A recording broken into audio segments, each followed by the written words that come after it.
have that conversation, right? And so really what Rania said was you can't learn about the client unless you're listening and you're asking.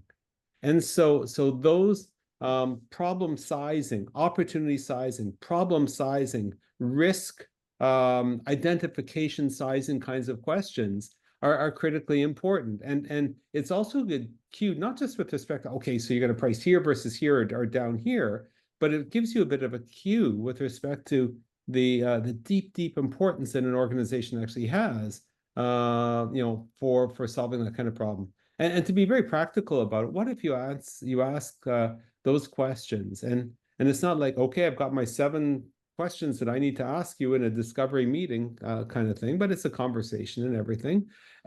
What if at the end of the day it's $100,000 problem? It's $100,000 problem, and the price that you're thinking about is $100,000. What's the probability of that client saying, I'm gonna press the button, I'm gonna, show me the contract, I'll sign it? The answer is absolutely zero, right? If it truly is $100,000 problem, they're not going to pay $100,000 to solve it. There's risk that maybe you don't solve it, right? So some organizations say, well, we'll do a 10-to-1 kind of thing.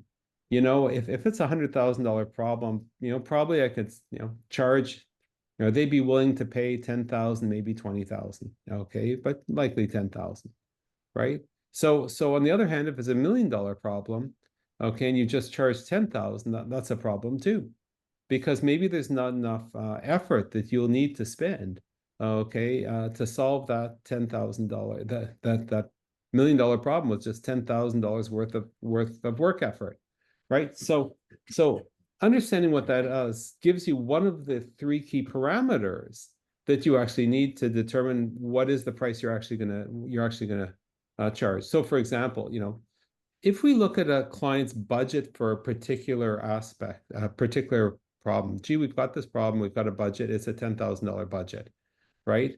And to solve that $100,000 problem with that $10,000 budget, it might work out quite nicely.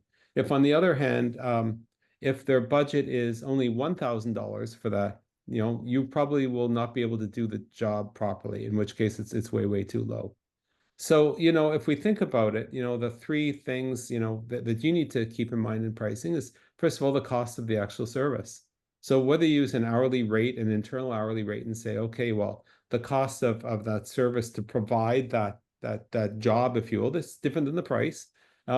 It's the salaries and benefits. It's all of the overheads, the fully loaded costs. It's the support and other services. It's call it a little bit of a profit margin on top of that, because you have to pay for your own internal costs, whether it be professional development or whether it be computers or any of the other capitalized kinds of things you might have. So that cost of service is almost a bit of a floor. You can't take a job where you're going to be losing money. Number 2 is, what's the competitive offering? What are the other, alternatives that the client actually has? If it's a bidding situation, that's fine. Okay.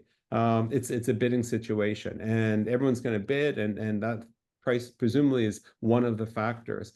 But another competitive offering is, gee, we're going to do it internally, or we're not going to do it at all.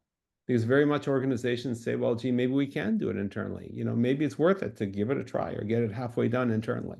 So if you've got a good sense as to what the competitive offerings are, whether it's internal, whether it's external, and somebody else, you get a sense of, and then finally the budget area, right? And the question about whether the budget should be moved or can be moved speaks to the questions, those earlier questions that Rania asked about discovery, of seeing what's the size of the problem, right? Because if it's $1 million problem and they've got a $1,000 budget to solve it, you can have a conversation about what the disconnect might be. And if there's a disconnect, it's better to be resolved before you actually get on the job as opposed to afterwards. So that's kind of where I would see it, kind of wiring together a little bit.